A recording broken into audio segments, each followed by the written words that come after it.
Good afternoon, I'm Sean Yao, and this is One News Now. President Bongbong Marcos is now in Cambodia for the 40th and 41st ASEAN Summits. We have Mean Los Baños joining us from the Cambodian capital of Phnom Penh for an update. Hi Mean, what do you have for us today? Hi Sean, good afternoon. President Bongbong Marcos has attended a series of meetings since this morning for the 40th and 41st ASEAN Summit here in Cambodia, starting off with a roundtable meeting with CEOs and Cambodian business leaders. In the talks, President Marcos invited Cambodian businessmen to consider investment opportunities in the Philippines as the world recovers from the pandemic. Marcos said he believes that business opportunities in the Philippines have improved from how it was before. He added that the government needs more partners from the private sector as his administration shifts to public-private partnerships as well as government-to-government partnerships. The president also said they're handling the debt situation and are working on boosting direct investments. Meanwhile, Sean, according to the Office of the Press Secretary, the Philippines and Cambodia, through the business leaders, agreed to strengthen collaborations in various fields such as agriculture as well as elderly care, particularly the hiring of Filipino nurses. There will also be tie-ups on garment and traveling bag manufacturing in addition to rice importation and digitalization for ease of doing business. In the actual summit, Marcos vowed to push for a clearer code of conduct in the West Philippine Sea. Sean, President Bongbong Marcos will stay here in Phnom Penh until this coming Sunday, November 13. After the closing of the ASEAN Summit, he is set to meet with the Filipino community, after which we are expecting to have an interview with him before he heads back to Manila. Sean?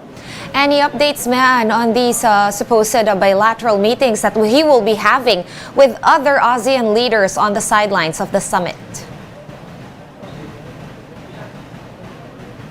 Yes, Sean, we are still awaiting briefing from the cabinet members or the delegation that is with President Marcos. But so far, we have no interviews yet. All we know is that President Marcos has already concluded a meeting with the businessmen and also had a meeting with the King of Cambodia. But as to bilateral meetings with France, South Korea, and Cambodia, no update yet on that. And I will get back to you, Sean, once I have an update on that.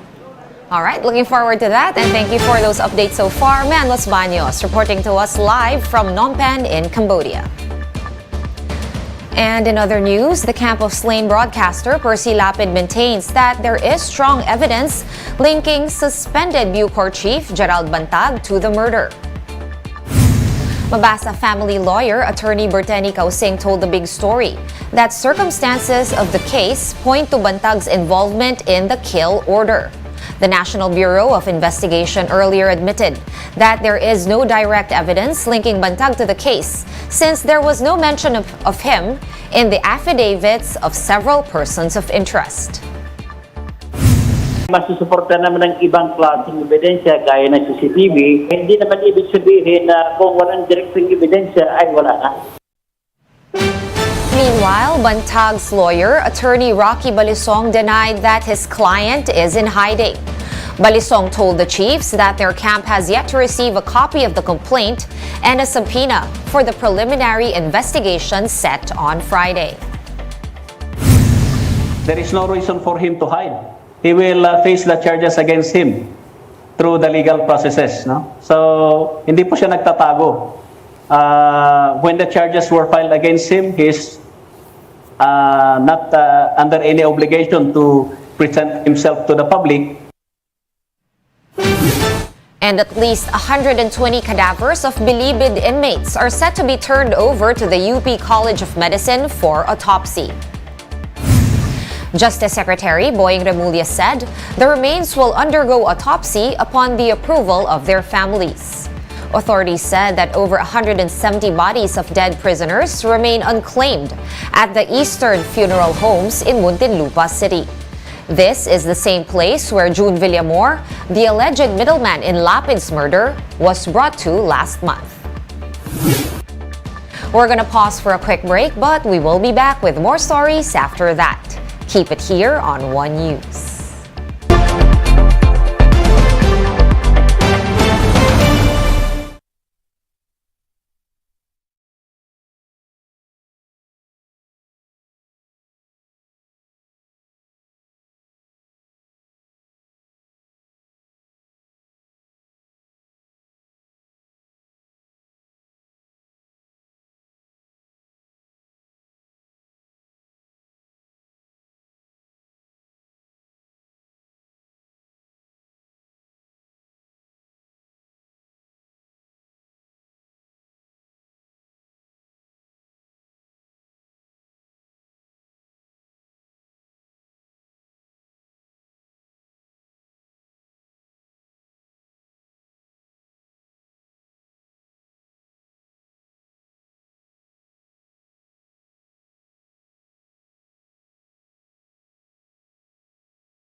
You're still watching One News Now. I'm Sean Yao.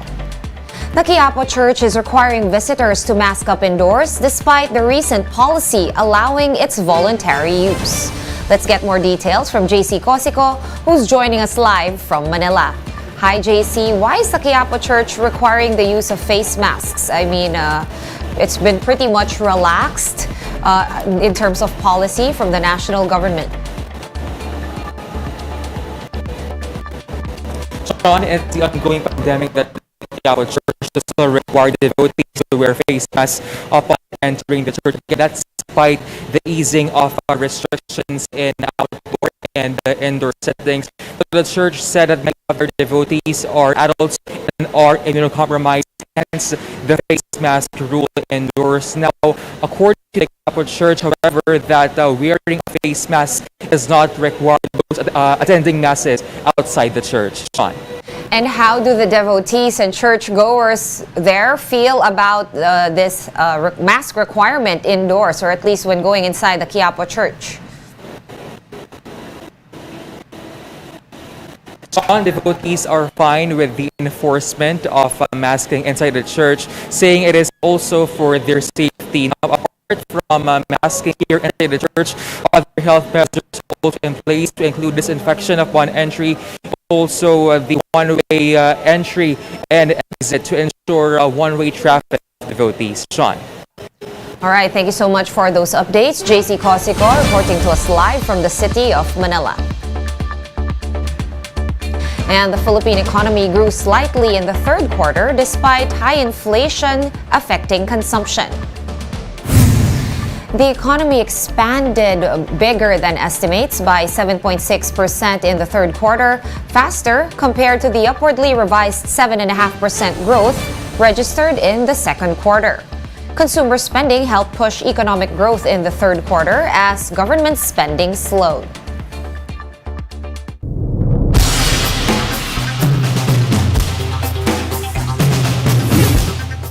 Time to check in on some of the stories from around the world.